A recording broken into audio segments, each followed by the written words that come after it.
the WiiM amp that you've already reviewed. Mm-hmm. So I'm excited to play with that. You mentioned in your video that thing is so cool looking. Oh, it is. Like I emailed him last week last weekend, I guess, and said, all right, I'm done with the review. It'll go live in like a day or whatever. How much do you guys want for this thing? Like, because I want to buy it. Like that.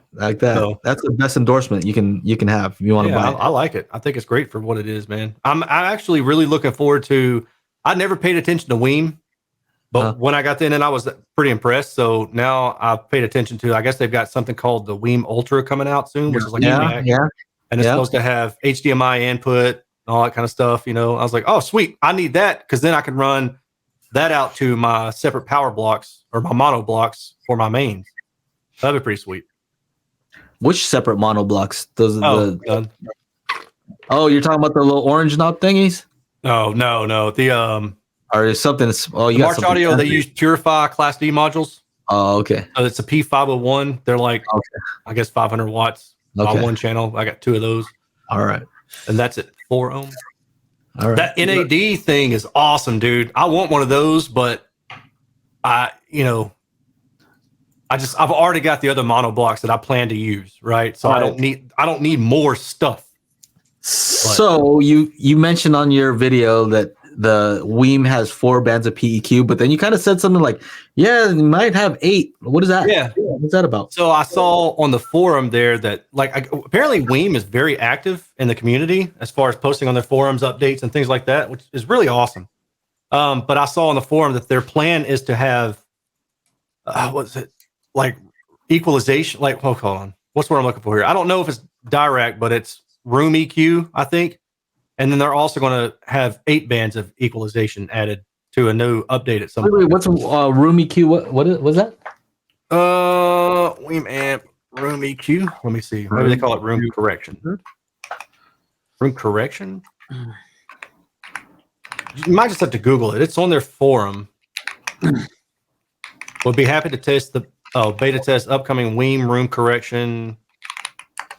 Yeah, let's see. There's discussion on the here. I'll just link it.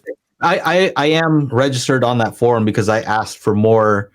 More PEQs. Oh, okay. That'd be cool if it had more than 4. Right. On the upcoming one. So that's why if they did mention whether they would do more, because that would 4 is cool, but yeah, you really need. You could do more with more. December 29th, somebody asked, does room correction apply to all WiiM products? Thanks. And then WiiM support replies back, certainly it applies to all WiiM products, including Mini, Pro, Pro Plus, and Amp.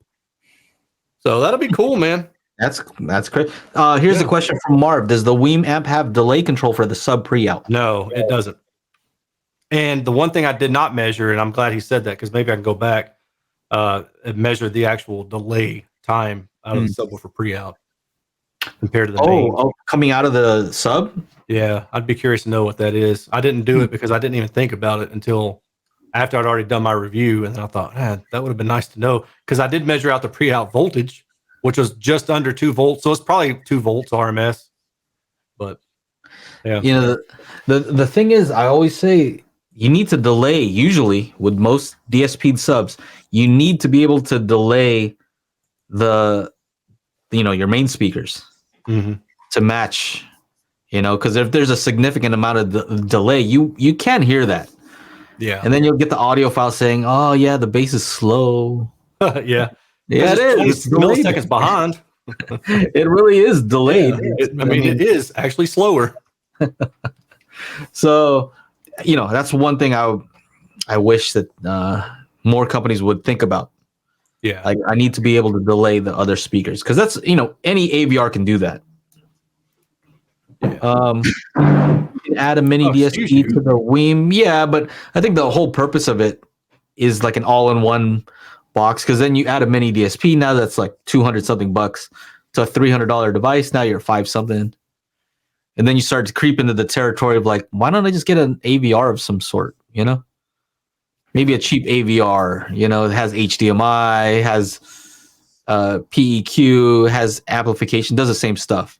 Yeah. So I think this thing is more about form factor, small, streaming, right? Like there's very few streaming devices that work with YouTube Music for some reason, right? Yeah. So I want to be able to use YouTube Music, Qobuz. YouTube Music is not hi-fi, dude. Same thing with Pandora. That's why. Well, Qobuz, and I'm just like, oh, well, come on. These things aren't hi-fi either. If you want to talk about it in that sense, right? Yeah. It's a simple device. I want to be able to stream music and plug in some decent speakers and make it sound as good as that inexpensive system could possibly sound. Mm-hmm. You know. But yeah, I like that video, that latest video you did, which was like kind of showing like what's an inexpensive way to get the most out of speakers, you know? Yeah. And like using DSP and get yourself a nice little sub. Like, dude, you'll have a good experience, even playing around with the stuff. Right. Make sure to join us every Monday for our live stream at 4 p.m. Pacific, 7 p.m. Eastern at youtube.com/Daily HiFi.